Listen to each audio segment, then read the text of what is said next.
Assalamualaikum warahmatullahi wabarakatuh. Hari ini kita akan mempelajari terkait mata kuliah keperawatan medikal bedah 1 dengan topik pengkajian keperawatan pada sistem pernafasan. Baik, saya akan share materi terkait dengan pengkajian keperawatan pada sistem pernafasan. Sudah tampak di layar, ini pengkajian keperawatan pada pasien dengan gangguan sistem pernafasan. Berikut saya sampaikan tujuan instruksional khusus yang harus dicapai oleh mahasiswa ketika mengikuti perkuliahan dengan topik pengkajian keperawatan. Yang pertama, mahasiswa diharapkan mampu menjelaskan definisi pengkajian keperawatan, mampu menjelaskan tujuan pengkajian keperawatan, kemudian mahasiswa mampu menjelaskan komponen pengkajian, kemudian mahasiswa mampu menjelaskan temuan normal dan juga temuan abnormal, serta mahasiswa mampu melakukan pengkajian, jadi mampu mempraktekkan. Jadi nanti setelah materi akan ada praktikum ya untuk meningkatkan keterampilan mahasiswa terkait dengan kemampuan pengkajian pada sistem pernafasan. Baik. Ini yang akan kita bahas lebih lanjut. Jadi sekilas mengenal terkait pengkajian keperawatan. Apa sih pengkajian keperawatan? Yang pertama terkait pengkajian dahulu. Jadi pengkajian ini merupakan tahap awal dari proses keperawatan. Jadi proses keperawatan terdiri atas 5 tahap. Nah, ini tahap pengkajian, tahap diagnosa, kemudian tahap perencanaan, kemudian tahap implementasi, dan terakhir adalah tahap evaluasi. Nah, tahap pengkajian merupakan tahap awal yang harus dilakukan oleh perawat ketika bertemu dengan pasien. Nah, tahap pengkajian ini menjadi satu komponen penting karena melalui tahap pengkajian kita akan mendapatkan banyak informasi dari pasien. Demikian. Pengkajian merupakan suatu tahap awal, seperti tadi saya sudah sampaikan, dan merupakan suatu proses yang sifatnya sistematis, di mana mengumpulkan data dari berbagai macam sumber, bisa dari pasien itu sendiri, atau kalau memang pasiennya mengalami penurunan kesadaran, sumber informasi bisa dari keluarga, bisa dari rekam medis, bisa hasil pemeriksaan laboratorium, dan banyak lainnya. Nah, hasil pengkajian dikategorikan menjadi 2 macam, yaitu data dasar dan juga data fokus. Data dasar ini merupakan kumpulan data yang isinya terkait dengan status kesehatan pasien, kemampuan pasien untuk mengelola kesehatan, kemudian juga hasil konsultasi medis, dan juga hasil terkait dengan konsultasi oleh profesi kesehatan lainnya. Sedangkan data fokus, data ini akan terkait erat dengan perubahan atau respon klien terhadap kesehatan dan masalahnya, serta hal-hal yang mencakup terkait dengan tindakan yang dilakukan pada pasien. Pengkajian keperawatan ini berbeda dengan pengkajian yang dilakukan secara medis, pengkajian yang dilakukan teman-teman medis. Pengkajian medis itu lebih difokuskan kepada suatu kondisi patologis, suatu penyakit. Sedangkan pengkajian keperawatan kita akan lebih berfokus pada respon klien terhadap masalah kesehatan. Contoh, ketika kita memiliki seorang pasien dengan kasus TB, maka mungkin dokter akan memberikan diagnosa TB paru. Tapi ketika perawat melakukan serangkaian pengkajian, maka kita akan lebih fokus kepada gangguan pada kebutuhan dasar manusia. Misalkan pasien ternyata mengeluhkan dahak yang kental dan sulit keluar, maka kita kemungkinan nanti didukung oleh data mayor, maka kita bisa menegakkan diagnosa bersihan jalan nafas tidak efektif. Jadi pengkajian keperawatan akan fokus kepada respon pasien terhadap masalah kesehatan yang sedang dialaminya. Nah, pengkajian pada sistem pernafasan ini fokusnya adalah terkait dengan sistem respiratori, terkait hidung, faring, laring, paru, dan lain-lainnya. Macam data pengkajian ada 2 macam, yaitu data secara subjektif dan juga data objektif. Data subjektif merupakan data yang didapatkan oleh perawat berdasarkan hasil wawancara, informasi secara lisan kepada pasien. Sedangkan data objektif merupakan data yang mencakup hasil pemeriksaan perawat yang dilakukan terhadap pasien. Sedangkan karakteristik data yang dikaji harus lengkap, akurat, nyata, dan juga relevan. Lengkap artinya pengkajian pada sistem pernafasan ketika pasien mengeluhkan batuk, maka harus dikaji secara lengkap apakah batuknya berdahak atau tidak, batuk dahaknya berwarna kuningkah atau merahkah, disertai darah, dan seterusnya. Ini yang dimaksud dengan karakteristik data yang sifatnya harus lengkap. Yang berikutnya, data ini harus akurat dan nyata. Jadi akurat ini, data ini sumbernya terpercaya. Kalau misalkan pasien ini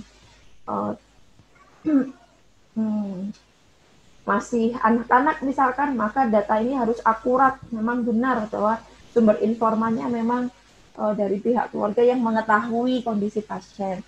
Nah, berikutnya adalah relevan, maka hal-hal yang dikaji adalah hal-hal yang berkenaan erat dengan kondisi pasien. Maka hal-hal di luar tersebut tidak perlu dilakukan pengkajian, ya. Apalagi kalau terkait dengan privasi pasien, maka hindari, ya. Jika tidak relevan dengan kasus sakitnya. Namun jika kasusnya misalkan HIV/AIDS, maka kita harus mengkaji status pernikahan pasien, kemudian orientasi seksual pasien, maka hal yang privasi tersebut memang menjadi relevan untuk dikaji.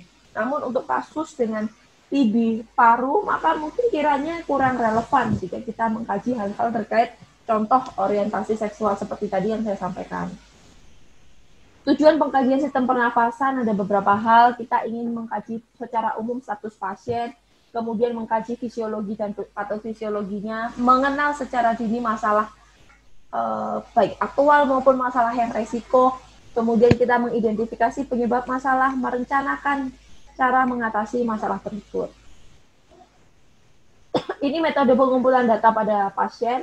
Kita bisa lakukan pengumpulan data secara anamnesis atau wawancara, bisa observasi, bisa pemeriksaan fisik, dan juga bisa menggunakan rekam medis. Jadi pengkajian bisa dilakukan dengan teknik wawancara. Apa saja yang perlu ditanyakan pada pasien? Yang perlu ditanyakan yang pertama, riwayat kesehatan saat ini. Ketika pasien sekarang masuk rumah sakit dengan kondisi TB, maka yang harus kita tanyakan, sejak kapan muncul keluhan batuk? Ya, fokus kepada kondisi yang membuat dia sekarang dirawat di rumah sakit. Kemudian kaji juga terkait riwayat kesehatan masa lalu. Jadi riwayat kesehatan masa lalu yang perlu ditanyakan adalah sebelum sakit yang sekarang, pasien apakah pernah mengalami sakit sebelumnya? Jika pernah, kapan, di mana dirawat, sakitnya apa? Kemudian riwayat kesehatan keluarga, terutama untuk penyakit-penyakit degeneratif ya perlu dikaji. Untuk penyakit TB misalkan kasusnya pada sistem pernafasan, perlu dikaji riwayat kesehatan keluarga yang tinggal serumah bersama pasien. Apakah ada yang positif TB juga? Karena TB juga termasuk airborne disease yang mudah menular ya. Kemudian keluhan utama. Jadi keluhan utama ini merupakan keluhan dominan yang dialami oleh pasien yang membuat dia akhirnya dibawa ke rumah sakit. Misalkan pasien dengan TB mengalami batuk berdahak sejak 1 bulan terakhir, penurunan berat badan, nafsu makan yang menurun, kemudian juga ada keluhan sesak nafas. Ketika ditanya apa keluhan utamanya, maka kita harus identifikasi apa yang membuat Bapak akhirnya datang ke rumah sakit. Padahal batuknya udah 1 bulan yang lalu. Oh, udah nggak kuat karena sesak nafas. Berarti keluhan utama pasien adalah sesak nafas. Ini detail dari slide sebelumnya. Riwayat kesehatan yang dikaji tadi sudah saya sampaikan, data biografi, data demografi juga dikaji. Kemudian riwayat kesehatan saat ini seperti yang tadi saya sampaikan terkait dengan batasan waktunya kurang dari 3 bulan yang lalu sampai saat dilakukan pengkajian sekarang. Riwayat kesehatan yang lalu mencakup, ya ini terkait dengan pernafasan, berarti kemungkinan mungkin ada riwayat merokok, usia mulai merokok, jumlah rokok yang dikonsumsi, dan lain-lain. Riwayat kesehatan keluarga bisa ditanyakan adakah kelainan alergi, dan lain-lain. Nah, berikutnya adalah keluhan utama pada pasien dengan gangguan sistem respiratori, mulai dari batuk, ada sputum, dyspnea, nyeri dada, hemoptysis, wheezing, jari tabu sampai ke cyanosis. Kira-kira mana yang sudah familiar? Mungkin batuk ya, batuk, pilek, sting. Baik, kita mulai dari batuk. Jadi sebenarnya batuk ini merupakan respon alami atau reaksi protektif yang dilakukan oleh tubuh kita ketika ada benda asing memasuki saluran pernafasan manusia. Jadi sebenarnya kalau batuk ini nggak usah ditahan karena dia merupakan suatu refleks protektif gitu, upaya mengeluarkan benda asing yang diprediksi mampu membahayakan tubuh. Jadi respon tubuh kita adalah membatukkannya untuk melontarkannya keluar gitu ya. Jadi kemampuan batuk ini sebenarnya suatu mekanisme penting untuk membersihkan sekret ataupun dahak. Tuh. Yang perlu dikaji lebih dalam kalau kita punya pasien yang batuk adalah ini waktunya. Jadi kronis berarti batuknya sudah lebih dari 6 bulan. Kemudian akut berarti kurang dari 6 bulan. Kemudian ada paroksismal, itu batuknya nggak bisa dikontrol, batuknya pokoknya terus-terusan. Kemudian berdasarkan kualitasnya, apakah batuknya disertai dengan produksi dahak atau tidak. Gitu. Terus karakteristik batuknya juga perlu dikaji karena terkadang karakteristik batuk itu akan membantu perawat untuk mengidentifikasi kira-kira bakteri atau virus apa yang mengakibatkan batuk. Baik, slide berikutnya terkait dengan tipe batuk. Tadi sebelumnya sudah saya ulas sekilas terkait tipe batuk kering, breathy, cenging, kemudian juga disertai nyeri dada. Waktu batuk, ada yang batuk itu sukanya terjadinya di malam hari. Kalau malam hari diduga pasien ini biasanya ada asma bronkial. Atau juga bisa menjadi awitan dari suatu kondisi gagal jantung kiri. Kalau batuknya sering muncul di pagi hari, bangun tidur, bisa jadi karena bronkitis, radang pada bronkus. Ini batuk karena terlalu bersemangat. Berikutnya adalah batuk yang muncul setelah makan, mungkin karena aspirasi. Atau makanan yang masuk ke saluran nafas, harusnya masuk ke esofagus karena letaknya sebelahan. Sebelahan. Tapi salurannya masuk ke tempat yang nggak seharusnya, maka reaksi alami tubuh adalah mengeluarkan nasi tadi dari saluran pernafasan, karena harusnya masuk ke saluran pencernaan, letaknya bersebelahan. Berikutnya terkait dengan peningkatan produksi sputum. Jadi sputum itu sering juga orang awam sebutnya sebagai dahak. Ya, dahak. Secara alami sebenarnya manusia menghasilkan sputum gitu ya. Namun ada satu kondisi tertentu di mana produksi sputum itu berlebihan.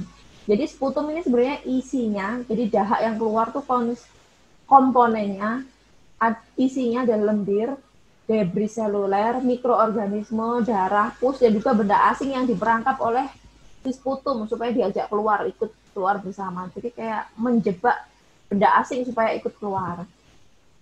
Nah, biasanya secara normal, alami, manusia itu akan memproduksi sekitar 90 cc mukus sebagai bagian normal pembersihan saluran. Biasanya umumnya bangun tidur, kita akan merasa sedikit berdahak karena upaya tubuh untuk membersihkan secara normal saluran pernafasan. Berikutnya kita kaji karakteristik sputum pada pasien, bisa warnanya, bisa juga disertai darah atau tidak dan lain-lain. Ya, baik. Berikutnya terkait dengan nyeri dada. Nyeri dada ini harus diwaspadai karena pada dada atau torak itu ada beberapa organ yang mungkin juga menimbulkan nyeri, tapi nggak selalu terkait sistem pernafasan masalahnya. Bisa jadi pasien itu nyeri dada karena sumber masalahnya adalah jantung. Tapi lain waktu ada juga pasien yang mengeluhkan nyeri di area dada, tapi masalahnya adalah pada sistem pernafasan. Yang perlu dicermati adalah bahwa ketika pasien mengalami nyeri dada karena masalah sistem kardiovaskuler, umumnya karakteristik nyerinya khas, yaitu nyerinya pada dada sebelah kiri, menjalar ke lengan kiri, menembus ke punggung. Ya.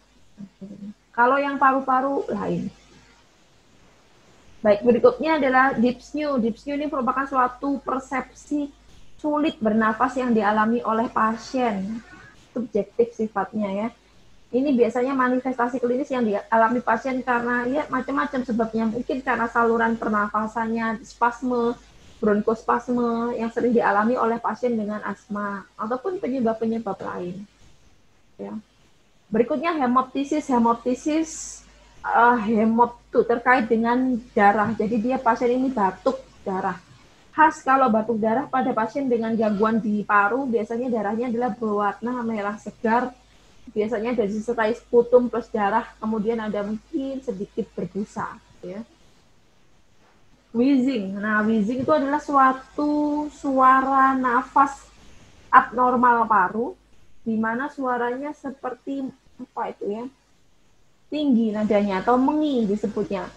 Bunyi ini dihasilkan karena saluran pernafasan yang mengalami penyempitan, seperti seruling yang menyempit itu ya, suaranya makin tinggi. Maka dapat kita lihat di gambar ini bahwa ini adalah kondisi normal bronkeolus, sedangkan ini merupakan pasien dengan asma di mana mengalami bronkospasme atau penyempitan saluran bronkus. Maka pada pasien asma ketika ada udara inspirasi masuk, kemudian keluar ekspirasi, maka akan timbul suara mengi atau wheezing, kita sebutnya wheezing. Berikutnya jari tabuh. Bisa jadi pasien dengan gangguan pada sistem pernafasan ini menunjukkan suatu manifestasi klinis sebagai berikut ya. Jadi jarinya itu tampak lebih, ini disebutnya clubbing finger. Ya, kondisi ini menunjukkan bahwa pasien itu mengalami kondisi hipoksia atau kurang oksigen dalam jangka waktu yang kronis cukup lama.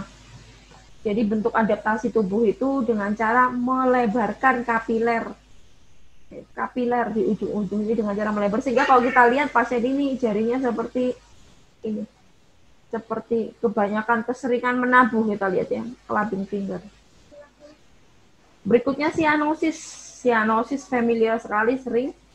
Jadi pasien yang mengalami gangguan sistem pernafasan bisa menampakkan manifestasi klinis berupa warna kulit kebiruan, bisa warna kebiruannya di ujung ekstremitas, perifer, jari kaki, jari tangan, atau bahkan sianosis yang sifatnya itu sianosis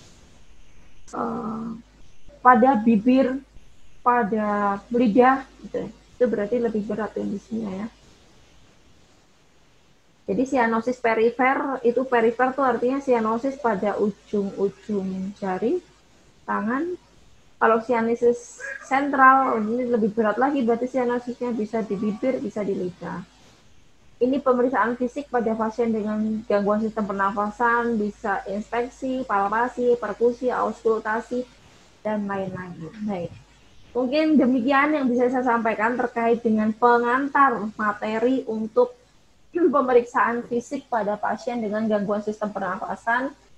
Untuk berikutnya akan dilanjutkan dengan peningkatan keterampilan mahasiswa, baik inspeksi, palpasi, perkusi, auskultasi, dan lain-lain, melalui pembelajaran laboratorium. Terima kasih, semoga bermanfaat. Wassalamualaikum warahmatullahi wabarakatuh.